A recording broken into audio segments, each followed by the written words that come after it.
Anybody can change at any stage of their life. We are writing our own story, our own life story, but there's no reason why we can't stop, have a mental time out and go, what do I really want? And start from that moment on rewriting your story by facing the challenge, achieving for yourself and putting your fears and anxieties to one side. I would never give up on somebody, never. There's 1,000 excuses, but not a single reason. I did that with Bristol Bears rugby last season, they loved it. When you step into the challenge zone, the number of excuses for getting out, back into your comfort zone from there, multiplies. I'm too tired, it's too difficult. I'm having a bad day. Nobody likes me. And so I would teach them to face up to those excuses and refuse to be a victim. And teach them a fighter mentality about all those things may be there, but I'm still going to do it. I'm going to deal with it. So 1,000 excuses, but not one reason not to achieve. And even if you don't achieve at the highest level, you may not have the same genetic disposition as somebody else.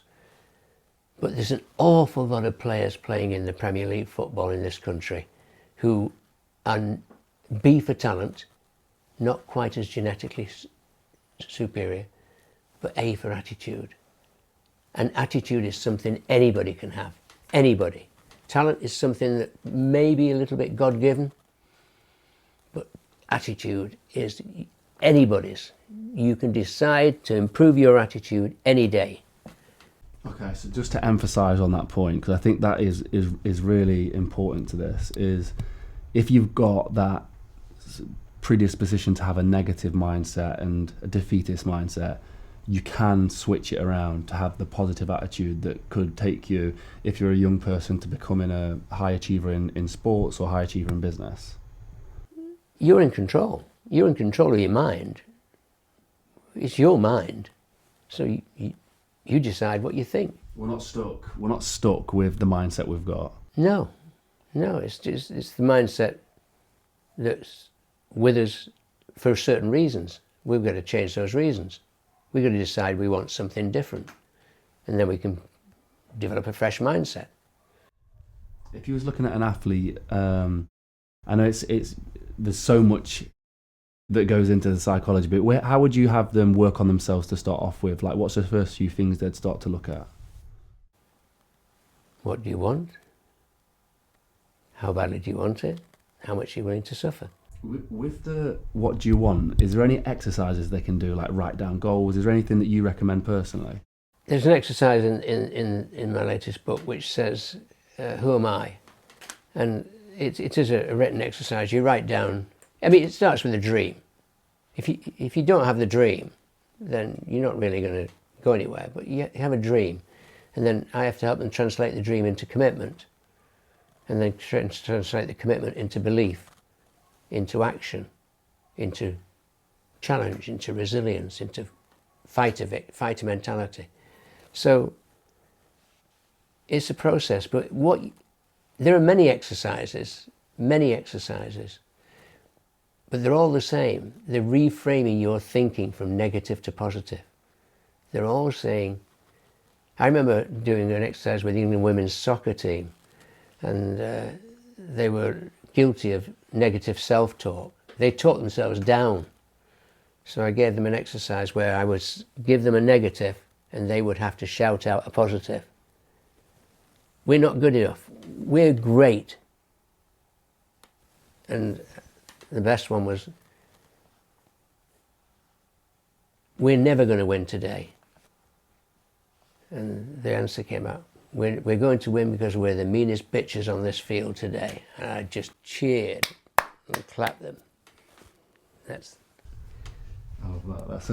is a powerful piece, right? When we're talking about dreams, I think for me, there's like, I think when you say the word dreams, it's like not a negative view on it, because I have loads of dreams, but I think when I'm speaking to a sports psychologist, it's like, is it all right to use the word dreams? Is it okay to have dreams? Like, is that important to have a dream? Absolutely, absolutely. Young children have dreams, and I aspired to be a great basketball player. When I came into basketball, I was going to be Michael Jordan of England. Didn't turn out that way, but maturity is about understanding that dreams cannot always be fulfilled, but the exercise of committing to them and trying for them has been excellent. It's been worthwhile ways of life. And then you divert your dream. I diverted my dream from being the best Michael Jordan to being the best Phil Jackson, the best coach, basketball coach. So I love dreams. It's just about interpreting dreams into reality. Yeah, I think that's where the negative connotations come from. Is like is not having the material, like putting structure around them, making them into something that is actually achievable. It's like just left up there to not have anything to target towards. When I speak to children in the high school, local high schools, which I do, I'm happy to do community work. When I speak to them, I say, how many of you are dreaming of passing your A-levels to go to university? Well, let me tell you this. It's a great dream. I love it. Well done. But the only way you can fulfill that dream is what you do today. You can't just hope it's going to happen. You've got to make it happen. So you have a dream, in 3 months' time you're going to pass your examinations for university. So what you have to do, because you have to be excellent on that day, you have to be excellent today. You have to study hard today. And then you have to study hard tomorrow. And then you have to study hard the next day. And you know what? That dream is coming to you. You're not chasing it. It's coming to you. And if you're excellent every day, I guarantee you'll be excellent on examination day.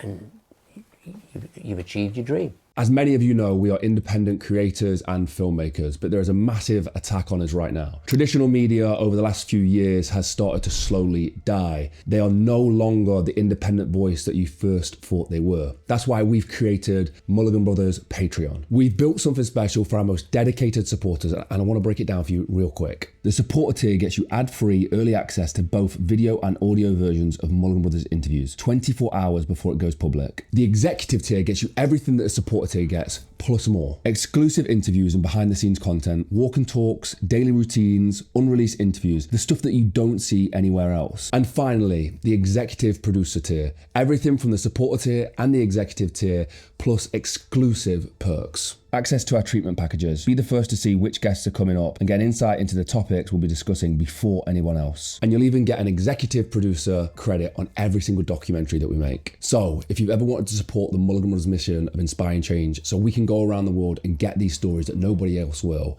this is exactly how you do it. Go to patreon.com/Mulligan Brothers or click the link in the description or scan the QR code on screen. Join the community and help us inspire change.